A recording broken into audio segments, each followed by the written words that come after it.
Hello there, welcome to Whispered Ages. Before we begin our journey through time together, I'd love to know how your day has been treating you.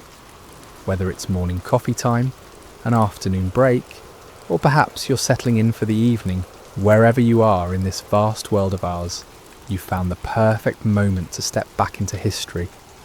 If you're enjoying these stories from the past, please consider subscribing to Whispered Ages for more tales of civilizations lost and found.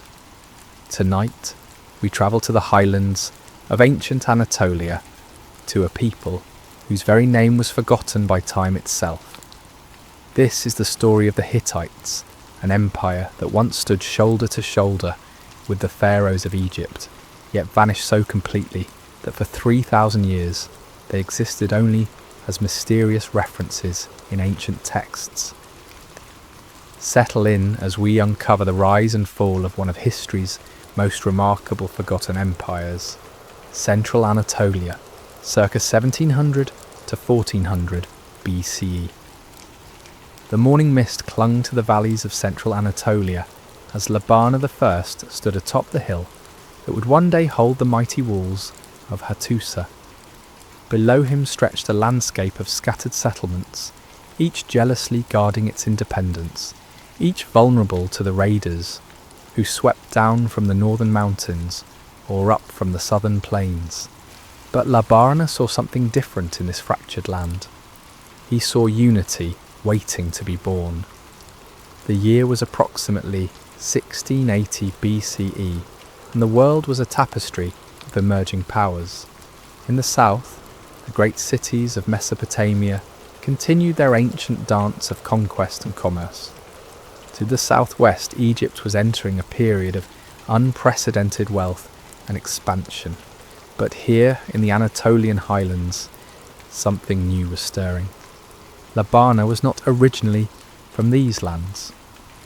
His people, the Hittites, were part of the great migration of Indo-European speakers who had been spreading across the ancient world for centuries. They had arrived in Anatolia to find an established people called the Hatti, skilled in metalwork and blessed with knowledge of the local terrain. Rather than simply conquering and displacing these indigenous people, the Hittites did something remarkable for the ancient world. They adapted. The fusion was not immediate, nor was it always peaceful. Villages burned, warriors fell, and families fled in the darkness of night. But gradually, through a combination of military prowess and cultural flexibility, the Hittites began to absorb Hattian customs, gods, and even administrative practices. They learned to work the iron deposits that were scattered throughout their mountain homeland, developing techniques that gave them weapons superior to the bronze implements used by most of their contemporaries. Labana's genius lay not just in his ability to conquer, but in his capacity to organise. Where previous warlords had been content to raid and retreat, he established permanent garrisons. Where others had ruled through fear alone, he offered incentives for loyalty. Craftsmen who submitted to his rule found their skills valued and their workshops protected. Merchants discovered that the roads under Hittite control were safer than they had been in generations. The process of unification took decades. City-states that had maintained their independence for centuries did not surrender easily. The siege of Purushanda lasted 3 years, with both sides employing every technique of ancient warfare. Great earthworks were raised, undermining operations carved secret tunnels beneath defensive walls, and the latest innovations in siege engines were deployed. When the city finally fell, Labana made another decision that would characterise Hittite rule for centuries to come. Rather than destroying Purushanda utterly, he incorporated its surviving defenders into his own army and its craftsmen into his growing administrative apparatus. By 1650 BCE, the basic structure of what would become the Hittite Empire was taking shape. Hattusa, the capital, was growing from a modest hilltop settlement into a proper city. The location had been chosen with care. Situated on defensible high ground, but close to important trade routes, it commanded the surrounding valleys, while remaining accessible to merchants and diplomats. The earliest palace complex was modest by later standards, but it already displayed the architectural innovation that would become a Hittite trademark. The Hittites were quick to adopt and adapt technologies from their neighbours. From Mesopotamia, they learned the art of cuneiform writing, though they adapted it to record their own Indo-European language. From the Assyrians, they acquired techniques for training horses and manufacturing chariots, but in each case they improved upon what they learned. Hittite chariots were lighter and more manoeuvrable than their Mesopotamian counterparts. Their cuneiform tablets, when archaeologists finally deciphered them millennia later, revealed a more sophisticated legal system than existed in most contemporary societies. The reign of Hattusili I, Labana's successor, marked the true emergence of the Hittites as a regional power. Where Labana had focused primarily on unifying the Anatolian highlands, Hattusili looked beyond the traditional boundaries of Hittite territory. His armies pushed south into Syria, bringing them into contact with the established powers of the ancient Near East for the first time. The Syrian campaigns were brutal affairs. Cities that had prospered under Mesopotamian protection suddenly found themselves facing warriors who fought with iron weapons and moved with a speed that Bronze Age armies had never encountered. Al-Lalak fell after a siege that lasted only 2 months. Babylon itself, the ancient seat of Hammurabi's empire, trembled as Hittite scouts were reported within a day's march of its walls. But Hattusili's ambitions ultimately exceeded his resources. The supply line stretching from Anatolia to Syria proved vulnerable to attack, and maintaining garrisons in conquered territories strained the kingdom's manpower. After several years of costly campaigns, a compromise was reached. The Hittites would retain control of key strategic points in northern Syria, but they would not attempt to hold territory deep in Mesopotamia. This early phase of expansion taught the Hittites lessons that would serve them well in later centuries. They learned the importance of diplomacy as well as military might. They discovered that ruling conquered peoples required different skills than conquering them. Most importantly, they developed the administrative systems that would allow them to govern an empire stretching across multiple cultures and languages. The kingdom that emerged from these early centuries of growth was unlike anything else in the ancient world. At its heart was Hattusa, now protected by massive stone walls and gates that represented some of the finest military architecture of the Bronze Age. The famous Lion Gate, with its carved stone guardians, proclaimed Hittite power to anyone approaching the capital. Within the walls, a complex of palaces, temples, and administrative buildings housed the growing bureaucracy that governed Hittite territories. The Hittite army of this period was perhaps the most technologically advanced force in the ancient world.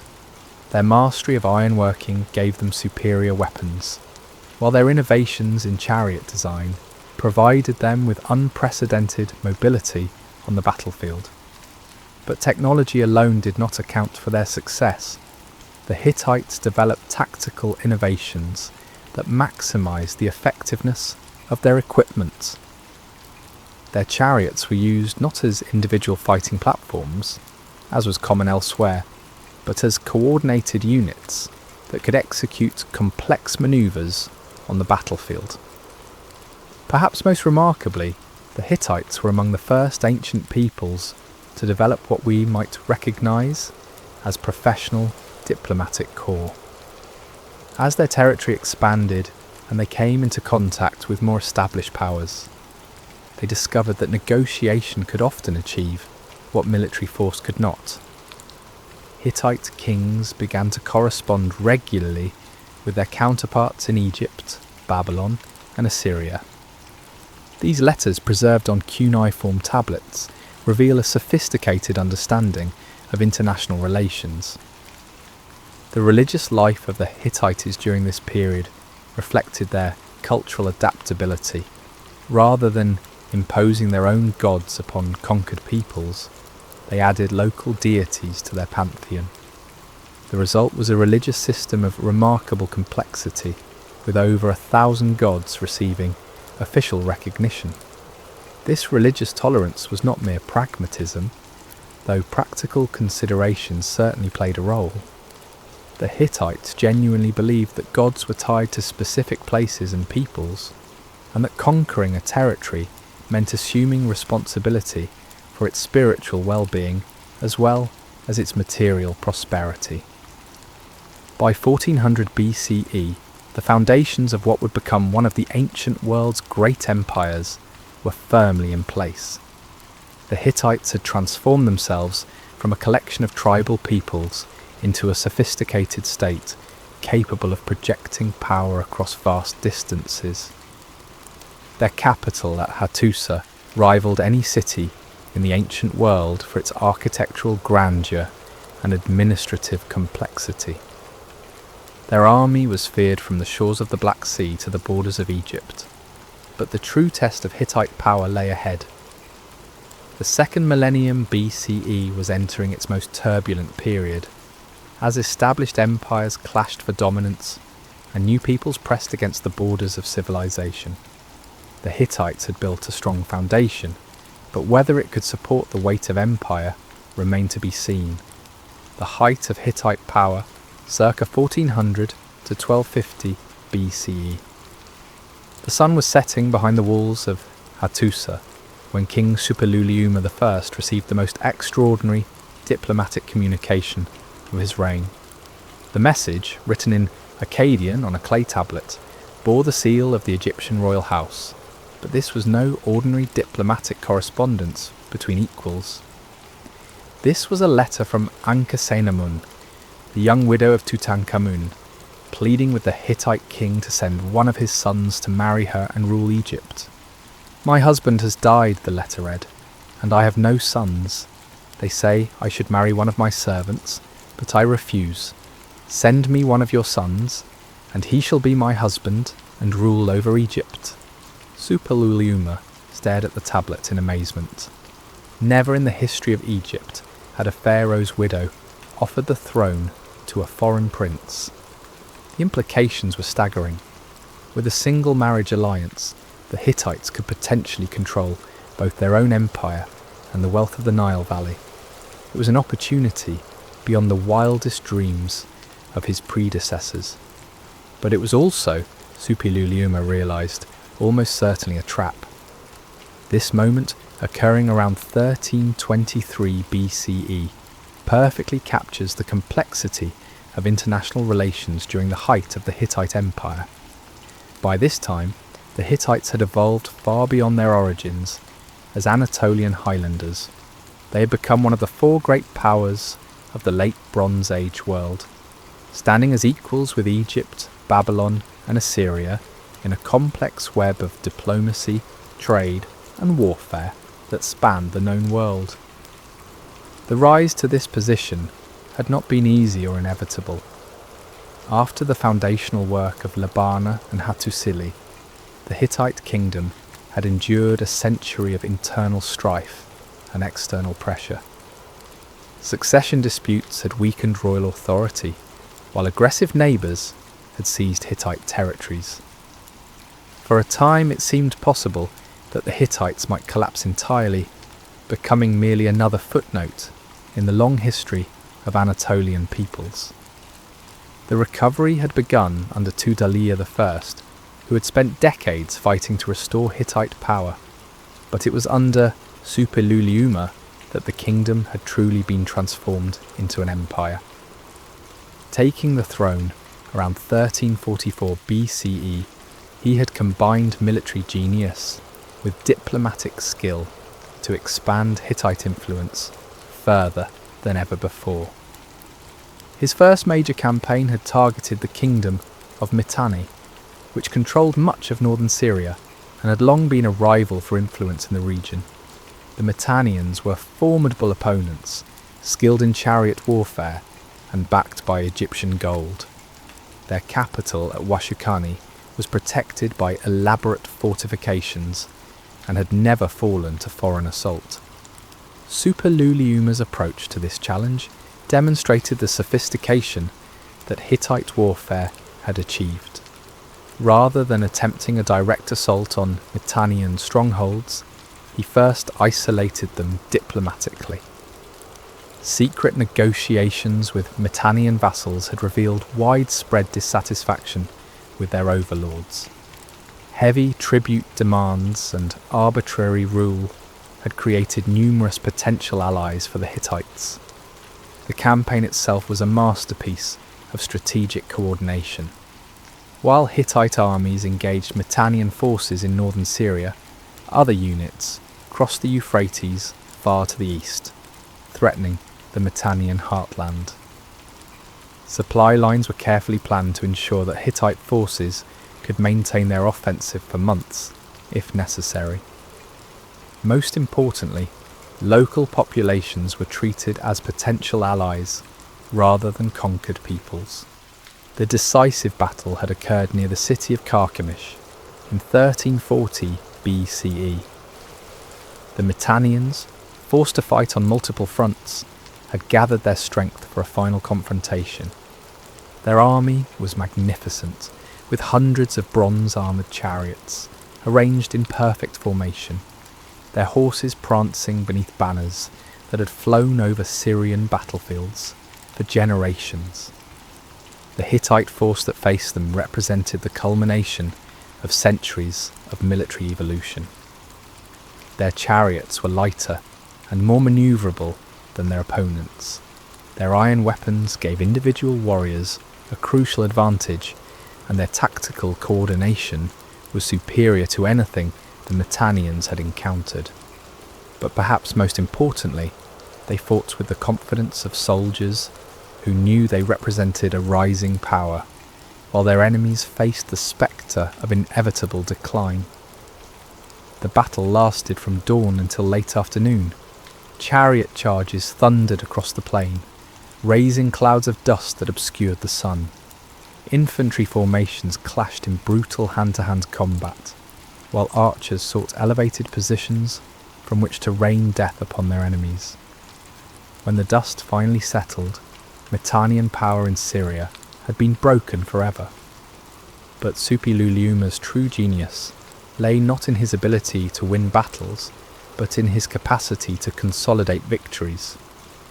Rather than attempting to rule conquered territories directly from distant Hattusa, he established a system of client kingdoms ruled by local dynasties that owed allegiance to the Hittite crown. This approach required careful management and constant diplomatic attention, but it allowed the Hittites to control vast territories with relatively small numbers of troops.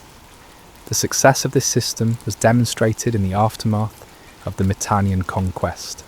Several Syrian city-states that had been Mitannian vassals voluntarily submitted to Hittite overlordship, calculating that the Hittites would prove more benevolent masters than their predecessors. The transition was not without violence, but it was far less destructive than it might have been if the Hittites had attempted to impose direct rule. This expansion brought the Hittites into direct confrontation with Egypt, which had long considered Syria to be within its sphere of influence. The Egyptian pharaoh Amenhotep III had watched Hittite expansion with growing alarm, but his own kingdom was entering a period of internal turmoil that limited his ability to respond effectively. His son and successor, Akhenaten, was more interested in religious reform than foreign policy, allowing Hittite influence in Syria to grow unchecked. It was during this period of Egyptian weakness that Ankhesenamun's extraordinary letter had arrived. Superluliuma's advisors were divided on how to respond.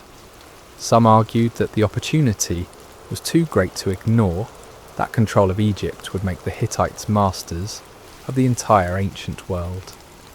Others warned that the offer was almost certainly a trap, designed to lure a Hittite prince to his death and provide Egypt with a casus belli for war against the Hittites. After months of deliberation, Suppiluliuma made his decision. He would send his son Zananza to Egypt, but with a small escort and careful instructions to retreat immediately if the situation appeared dangerous. The gamble was enormous, but the potential rewards justified the risk. The plan ended in disaster. Zananza and his escort were murdered while travelling through Syrian territory, possibly by Egyptian agents, possibly by bandits who had no idea of the political significance of their victims. The young prince's death made war between the Hittites and Egypt inevitable. The conflict that followed was unlike anything the ancient world had ever seen. Both empires committed unprecedented resources to the struggle, recognizing that the outcome would determine the balance of power in the Near East for generations to come. Egyptian armies marched north through Palestine and Syria, while Hittite forces moved south from their strongholds in Anatolia. The decisive confrontation came in 1274 BCE at the city of Kadesh on the Orontes River. By this time, Suppiluliuma was dead, and the Hittite forces were commanded by his son Muwatalli II. The Egyptian army was led by the young pharaoh Ramses II, who had staked his entire reign on achieving a decisive victory over the Hittites. The armies that faced each other at Kadesh represented the pinnacle of Bronze Age military technology. The Egyptians had assembled the largest force in their history, with over 20,000 infantry and nearly 3,000 chariots. Their equipment was magnificent, with bronze weapons polished to mirror brightness, and chariots decorated with gold and precious stones. Ramses himself rode in a chariot that was said to be worth more than entire cities. The Hittite army was smaller, but more experienced. Muwatalli had learned from his father's campaigns and had refined Hittite tactics to achieve maximum effectiveness. His chariots were arranged in units that could operate independently or coordinate for large-scale maneuvers. His infantry included both regular troops and contingents from allied kingdoms, creating a force that was both diverse and unified in purpose. The battle itself was a testament to the complexity of ancient warfare. It began before dawn with skirmishing between advance units, escalated into a series of massive chariot charges that shook the earth and culminated in a confused melee that lasted until sunset. Both sides displayed remarkable courage and skill, and both suffered devastating casualties. When the fighting ended, neither side could claim a clear victory. The Egyptians had failed to break Hittite power, but the Hittites had been unable to drive the Egyptians from Syria entirely. Both armies had been so badly mauled that continuing the campaign was impossible. As night fell over the battlefield of Kadesh, it was clear that the war had reached a stalemate. The aftermath of Kadesh demonstrated the sophistication that ancient diplomacy had achieved. Rather than continuing a destructive conflict that neither side could win decisively, Muwatalli and Ramses began negotiations for a comprehensive peace treaty. The process took years and involved some of the finest diplomatic minds of the ancient world. The Treaty of Kadesh, signed in 1259 BCE, was a masterpiece of international law. It established clear boundaries between Egyptian and Hittite spheres of influence, created mechanisms for resolving future disputes, and even included provisions for mutual defence against common enemies. Most remarkably, it was recorded in both Egyptian hieroglyphs and Hittite cuneiform, ensuring that both sides understood their obligations precisely. The treaty ushered in a period of unprecedented cooperation between the two empires. Trade flourished along routes that had been battlefields only years before. Cultural exchange reached new heights, with Egyptian artists working in Hittite courts and Hittite craftsmen finding markets in Egyptian cities. The marriage of a Hittite princess to Ramses II symbolized the transformation of former enemies into allies. This period of peace allowed both empires to focus on internal development and the challenges posed by other enemies. For the Hittites, the most pressing concerns came from the west, where new peoples were pressing against the established order. The Mycenaean Greeks had begun expanding their influence in western Anatolia, while mysterious raiders from the sea were threatening coastal settlements. The Hittites responded to these challenges with their characteristic combination of military force and diplomatic skill. Treaties were negotiated with Greek kingdoms that established clear boundaries and trading relationships. Coastal defences were strengthened, and naval forces were developed to counter seaborne raiders. The Great Archive at Hattusa from this period reveals a diplomatic correspondence that spanned the known world, from the Greek islands to the borders of India. But perhaps the most significant development of this period was the evolution of Hittite administrative systems. Governing an empire that stretched from the Black Sea to the borders of Egypt required unprecedented organisational sophistication. The Hittites developed legal codes that balanced local customs with imperial requirements, created tax systems that funded imperial administration without crushing local economies, and established communication networks that allowed rapid coordination across vast distances. The religious life of the empire also reached new heights of complexity during this period. The Hittite pantheon had grown to include over 1,000 deities, reflecting the empire's cultural diversity. Great festivals brought together worshippers from across the empire, creating a sense of shared identity that transcended local loyalties. The rock sanctuary at Yazlıkaya, with its magnificent reliefs depicting the entire Hittite pantheon, represented the artistic and spiritual culmination of this religious synthesis. By 1250 BCE, the Hittite Empire had achieved a level of power and sophistication that rivaled anything in the ancient world. Its armies were feared and respected from the Aegean to the Euphrates. Its diplomats were welcome in courts from Memphis to Babylon. Its merchants carried Hittite goods and ideas to the furthest corners of the civilized world. But beneath this magnificent facade, subtle signs of stress were beginning to appear. The empire's very success had created new vulnerabilities that would prove difficult to address. The complex administrative systems that governed distant territories required enormous resources to maintain.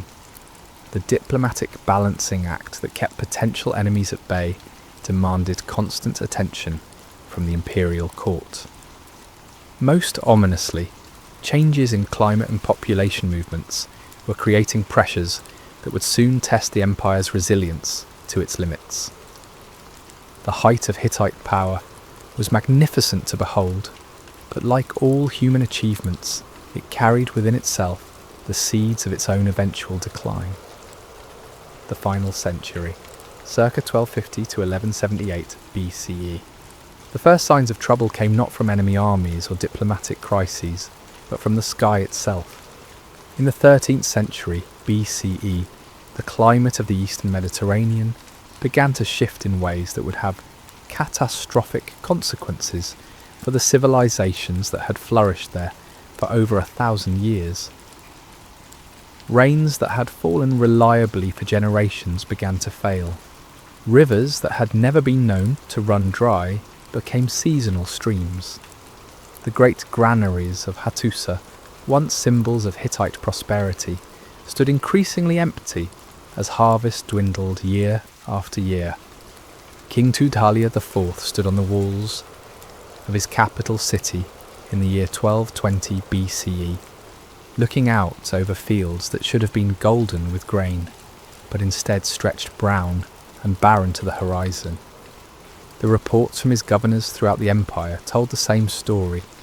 In the coastal regions, fishing yields were declining as marine ecosystems shifted. In the mountain valleys, herds that had sustained communities for centuries were dying of starvation. Across the empire, populations were beginning to move, seeking new sources of food and water. The Hittites had faced military challenges before and had overcome them through superior organisation and battlefield skill. They had navigated complex diplomatic crises through careful negotiation and strategic compromise. But this new challenge was different. No army could defeat a changing climate, no treaty could restore failed rains, and no administrative system could create food where none existed. The empire's response to the crisis revealed both its strengths and its fatal weaknesses. The efficient communication networks that connected Hattusa to distant provinces quickly brought word of local famines to the imperial court. The sophisticated bureaucracy that governed the empire rapidly organised relief efforts, moving stored grain from regions that had been spared to those suffering from crop failures. The diplomatic corps that maintained relations with neighbouring powers negotiated agreements to import grain from Egypt and Mesopotamia. For a time, these measures seemed adequate. The empire's accumulated wealth allowed it to purchase food from abroad. Its administrative efficiency ensured that relief supplies reached those who needed them most urgently. But as the climate crisis deepened and spread, even these considerable resources proved insufficient. The social contract that bound the Hittite Empire together had always been based on the state's ability to provide security and prosperity to its subjects. In exchange for taxes and military service, the empire offered protection from external enemies and access to trade networks that brought wealth and exotic goods to even remote provinces. But as harvests failed and trade declined, this fundamental bargain began to break down. The first rebellions began in the outer provinces, where imperial control had always been lightest and local loyalties strongest. Syrian vassal kingdoms that had accepted Hittite overlordship during times of prosperity began to question why they should continue paying tribute to a distant capital when their own people were starving. The garrisons that enforced imperial authority were themselves affected by food shortages, and their loyalty became increasingly uncertain. Tudhaliya's attempts to maintain control of these distant territories stretched imperial resources to the breaking point. Military expeditions to suppress rebellions required enormous quantities of supplies that the empire could no longer spare. The soldiers who marched to restore order in Syria or western Anatolia had to be fed, and their absence from the imperial heartland left other regions vulnerable to attack or rebellion. The king found himself facing an impossible strategic dilemma. If he concentrated his forces to maintain control of the most valuable provinces, other regions would slip away from imperial control. If he spread his armies thinly to maintain a presence throughout the empire, none would be strong enough to deal with serious challenges. Each decision created new vulnerabilities, and each success in one region seemed to be balanced by failures elsewhere. The external pressures facing the empire were equally daunting. The same climate changes that were devastating Hittite territories were affecting peoples throughout the eastern Mediterranean and beyond. Populations that had maintained stable agricultural communities for generations were being forced to migrate in search of new homes. Some of these migrants were absorbed peacefully into existing communities, but others formed armed groups that threatened established settlements. The most dangerous of these population movements involved the mysterious peoples whom ancient sources called the Sea Peoples. Modern scholars still debate their origins and exact identity, but their impact on Bronze Age civilization was unmistakable. They appeared suddenly in the archaeological record around 1200 BCE, spreading destruction from the Aegean to the Levant. Their attacks were not random raids, but coordinated campaigns that suggested sophisticated organisation and clear strategic objectives.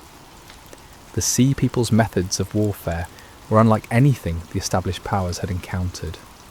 They combined naval mobility with land-based tactics, allowing them to strike suddenly at coastal settlements and then disappear before defensive forces could respond. Their equipment and fighting techniques suggested influences from multiple cultures, indicating that they were not a single ethnic group but rather a confederation of displaced peoples united by desperation and opportunity. When the Sea Peoples first appeared in waters off the Hittite coast, Tudhaliya's initial response was to treat them as just another group of raiders who could be dealt with through conventional military action. Coastal fortifications were strengthened, naval patrols were increased, and diplomatic warnings were sent to neighbouring kingdoms about the new threat. But as reports of Sea People's activities accumulated, it became clear that this was no ordinary challenge. The attackers seemed to have detailed knowledge of local conditions and defensive arrangements. Their raids were timed to coincide with local harvest seasons, when defensive forces were dispersed and storehouses were full. Most disturbing of all, they appeared to have allies or sympathisers within some of the communities they attacked. Fortified positions that should have been impregnable fell with suspicious ease, and enemy forces seemed to have advanced knowledge of defensive plans. The growing realisation that the empire faced enemies, both within and without, created a climate of suspicion and paranoia that further weakened imperial cohesion. Local governors found their loyalty questioned by the imperial court, while the court itself became convinced that treachery was everywhere. Tudhaliya instituted harsh measures to ensure loyalty, but these often had the opposite effect, driving previously loyal subjects into active opposition. The crisis reached its climax during the final years of Tudhaliya's reign. A confederation of Sea Peoples and displaced Anatolian tribes launched a coordinated assault on the Hittite heartland itself. Unlike previous attacks on distant provinces, this strike threatened the very core of imperial power.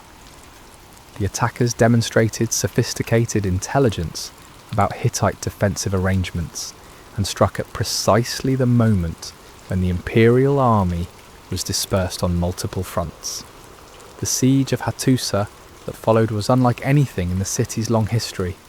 Previous attacks had been brief affairs, quickly repelled by the city's formidable defences, but this assault was sustained and methodical, clearly planned by commanders who understood both the strengths and weaknesses of Hittite fortifications. The attackers established permanent camps around the city and began a systematic campaign to starve the defenders into submission. Inside the walls, conditions deteriorated rapidly. The population, that had swelled with refugees from the surrounding countryside, quickly exhausted stored food supplies. Disease spread through overcrowded districts, and civil order began to break down. Most ominously, reports reached the king that some of his own nobles were secretly negotiating with the besiegers, seeking to preserve their own positions in whatever regime might emerge from the empire's collapse. The exact details of Hattusa's final days remain mysterious. Archaeological evidence shows that the city was systematically burned sometime around 1180 BCE, but whether this destruction was carried out by foreign invaders or by the inhabitants themselves remains unclear. The royal archives were deliberately destroyed, suggesting that someone wanted to ensure that the empire's secrets died with it. The great temples were stripped of their treasures, and the massive fortifications that had protected the city for centuries were systematically dismantled. What is certain is that when the destruction ended, the Hittite Empire had ceased to exist.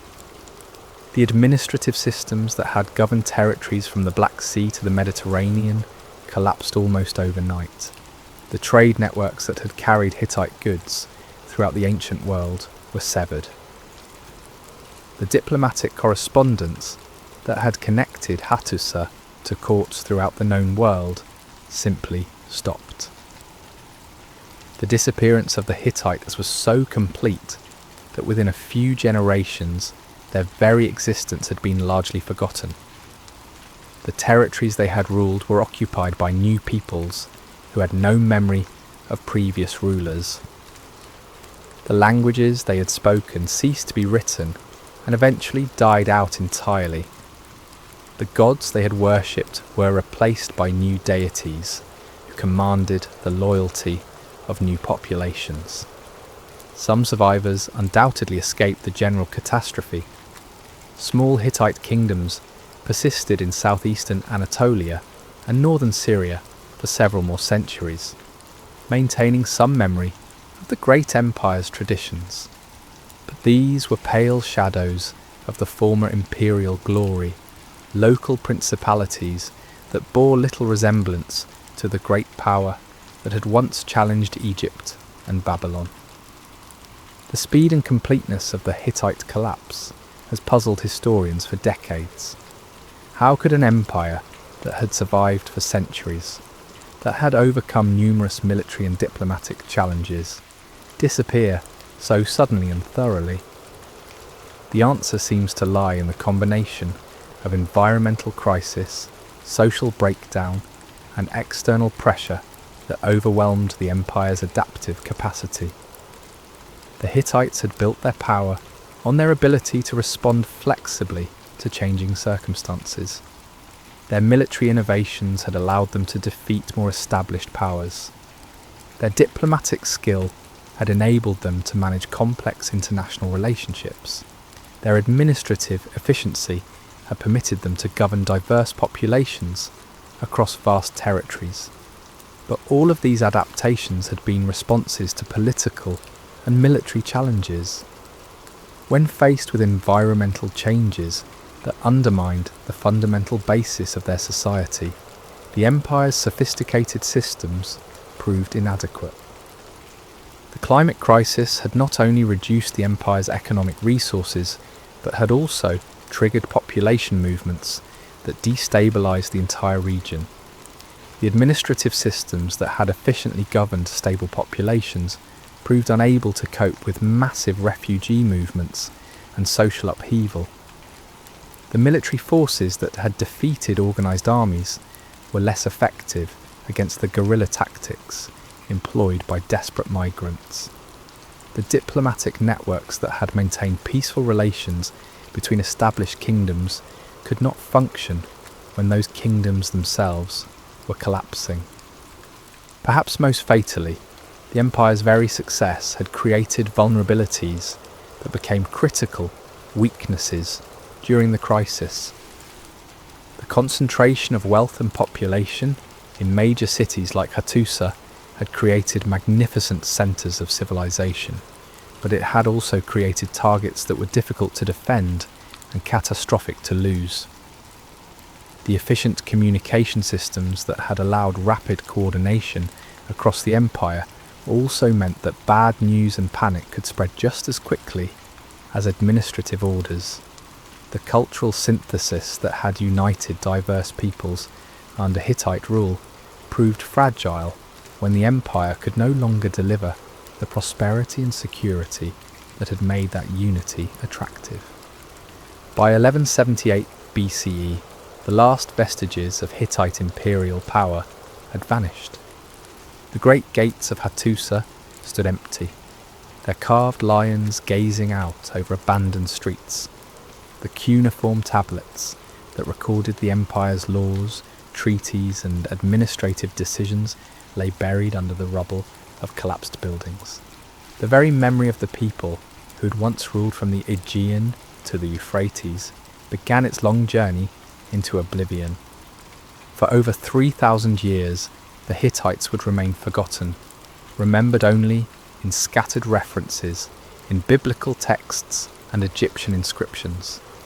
Their magnificent capital would become a ruin of stones whose builders were unknown. Their language would become an archaeological puzzle waiting for scholars who would not be born for millennia. Their empire would become one of history's greatest lost civilizations, waiting for rediscovery by minds that could barely imagine the world in which they had flourished. The Archaeological Renaissance, 19th to 20th century CE. The morning sun cast long shadows across the barren hills of central Anatolia as Charles Texier guided his horse along the ancient caravan route that wound through the valley below Boaz-Calais. It was March 1834, and the French archaeologist was nearing the end of a long journey through the Ottoman Empire, documenting ancient ruins and making notes for the scholarly papers he hoped would establish his reputation back in Paris. He had already visited the better-known sites around Ankara and was now exploring the more remote regions where local villagers spoke of old stones and mysterious carvings. What Texier discovered that day would eventually revolutionise our understanding of the ancient world, though he himself had no idea of the significance of his find. Scattered across the hillsides were massive stone blocks, clearly the remains of ancient fortifications. Gates carved with strange figures stood partially buried in centuries of accumulated soil. Most intriguingly, fragments of inscribed stones bore writing in an unknown script that bore no resemblance to any ancient language Texier recognised. The local villagers called the ruins Boaz-Calais, or Gorge Castle, but they had no memory of who had built these massive structures. Turkish and Kurdish families had lived in the region for centuries, but their oral traditions contain no stories about the ancient builders. The ruins were simply part of the landscape, useful primarily as sources of building stone for more recent construction projects. Texier made careful drawings of what he saw and collected samples of the inscribed stones, but he left Boaz-Calais with more questions than answers. His subsequent publications described the ruins as possibly belonging to the ancient city of Tavium, mentioned by Roman authors as a Galatian settlement. It was a reasonable guess based on the limited information available, but it was completely wrong. The ruins that Texier had documented were far older and far more significant than anyone in the 19th century could have imagined. For the next 70 years, the ruins at Boaz-Calais remained an archaeological puzzle. Other travellers visited the site and added their own observations, but no one could definitively identify the builders or decipher the mysterious inscriptions. Some scholars suggested connections to the Assyrians or Babylonians, while others proposed that the ruins were Roman or Byzantine. The strange hieroglyphic writing found on some stones was particularly puzzling, resembling Egyptian hieroglyphs in some ways, but clearly representing a different language entirely. The breakthrough came in 1906 when Hugo Winkler arrived at Boaz-Calais and began excavating. His team immediately uncovered thousands of cuneiform tablets in royal archives. These tablets revealed diplomatic correspondence between Hittite rulers and the pharaohs of Egypt, proving this was no minor kingdom but a great empire. The tablets contained copies of the Treaty of Kadesh between the Hittites and Ramses II, the same treaty found in Egyptian temples. Scholars realised they had rediscovered one of the ancient world's four great powers. The mysterious Hittites mentioned in the Bible had been lost for 3,000 years. Excavations revealed Hattusa's true magnificence. 6 kilometres of fortification walls, massive palace complexes, and advanced architecture, rivaling any ancient civilization. In 1915, Czech scholar Bedřich Hrozný deciphered the Hittite language, proving it was Indo-European and the oldest of its language family. The discoveries revolutionized Bronze Age history. The Hittites weren't just another forgotten people, but master diplomats who maintained correspondence across the known world. Their legal system protected women and slaves in unprecedented ways. Their religious tolerance created a pantheon of over 1,000 gods. Their iron technology and chariot innovations gave them military superiority. Modern excavations continue revealing new aspects of their sophisticated civilization. Advanced metallurgy, complex agriculture, and extensive trade networks paint a picture of remarkable achievement. The Hittites pioneered diplomatic practices still used today and demonstrated how cultural diversity could strengthen rather than weaken an empire. From Labana's first dreams of unity in Anatolia to Suppiluliuma's correspondence with Egyptian queens, from the burning of Hattusa to Winkler's excavations, the Hittite story spans 3 millennia. They achieved immortality through rediscovery, proving that even the most complete historical defeats aren't final. Today, the Lions of Hattusa still guard their gates as tourists and scholars pay homage to the forgotten empire that is forgotten no more. Their legacy lives on in museums worldwide, ensuring these remarkable people will never again disappear from human memory. The Hittites remind us that history is never truly finished, that every generation must rediscover the past, and that the ancient world still holds surprises for those who seek them. The whispered ages have given up their secrets. The Hittites have reclaimed their rightful place among the great civilizations of antiquity, teaching us that human ambition and achievement can survive even the deepest oblivion. Thank you for joining us on this journey through time with Whispered Ages.